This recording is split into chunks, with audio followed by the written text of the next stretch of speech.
Okay, so basically, the hierarchy changes a lot in DNA. So, when looking through the whole play is different to looking at just our section.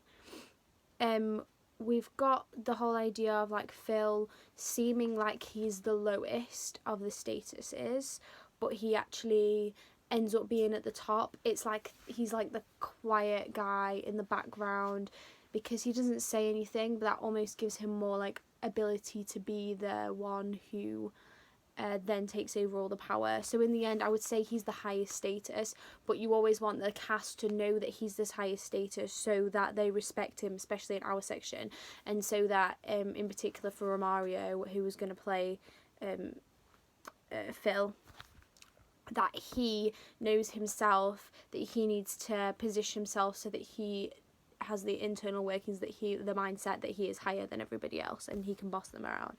In the previous section there's a character called John Tate, but he's not in our bit, but John Tate is at the top before all this chaos happens, but after it all happens, John Tate is slowly pushed back, probably because he doesn't have the control and he loses intimidation. He often has arguments with Richard, so Richard is quite the argumentative type, causes a lot of the conflicts in the social group, but obviously Richard and John in our section are like less prominent. So in terms of the status in our section, clearly you can tell from the other parts of the play, but then we fill at the top.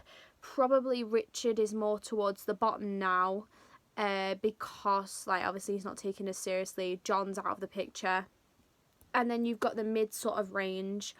I think Jan and Mark would probably be next up. So you always have like the smaller characters anyway. I think Brian is always right at the bottom because they always take the piss out of him.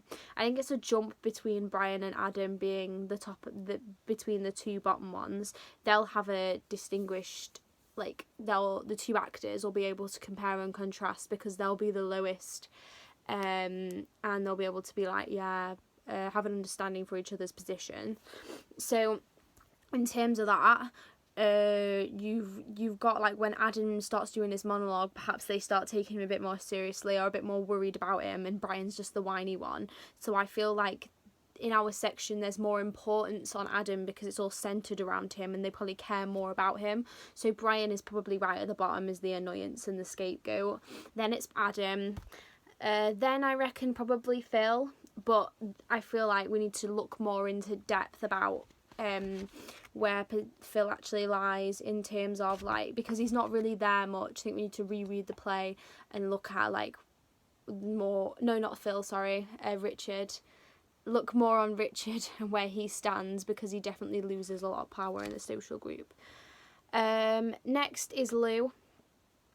Lou has an input but isn't really taken seriously. Especially in our section, she's a smaller character. So I reckon in terms of the order now, Lou would be next. Then Jan and Mark, because to an audience of the comedy effect, obviously we've talked about all of that, but they have some power and they manage to get Phil to listen to them sometimes, and Leah as well, and Kathy. They manage to sort of get the group together and they can undertake the simple tasks.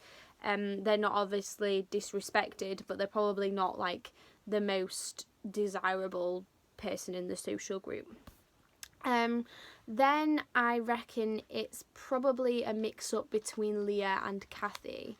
Leah often stands out against all of the social group. So her and Phil at the beginning are sort of like the outcasts, I guess, but like not in a way that it's like the same with Adam or Brighton, especially at our point. It's more like Leah and Phil are the popular ones, but Leah is so obsessed with Phil and she's so crazy and like frantic and like full on that the group probably see her as like Phil's little like puppet type person, or like Phil's like babe, like just on his shoulder basically. So she's not really respected, even though she's one of the higher ones, because people listen to her. But like everything she's sort of said is like in a panicky way, and she's not really got organised thoughts.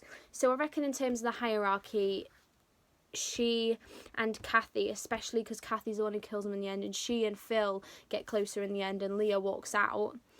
It's all about the whole idea of like Kathy potentially overstepping and getting higher up in the social hierarchy. So in terms of our section, like looking at it as a whole and a brief sort of look, I would say the order from the highest, the person at the top of the hierarchy to the lowest would be Phil at the top, then Kathy, even though even in our section it changes between Leah and Kathy, potentially even the beginning of our section it's Leah and then it's Kathy, so you could get them even to sit on level. Then it would be Phil, Kathy, Leah, then Jan and Mark as a respected 2, as a sort of double act type thing, because they have really good chemistry, which makes them probably more respected together.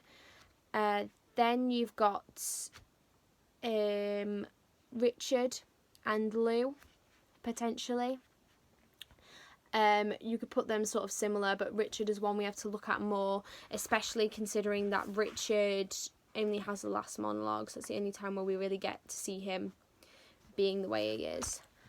And then you have Adam and Brian at the bottom. You can position those either way. I'd probably say Adam before Brian. They've also got the characters of Danny and John, but Danny isn't in our section. Or he doesn't have anything to say, and John's obviously not there, so we take into account like that status change, but really it's okay in terms of that. So yeah, I think we'll like need to look through the play in more detail first, but that should be okay as a hierarchy to start off with.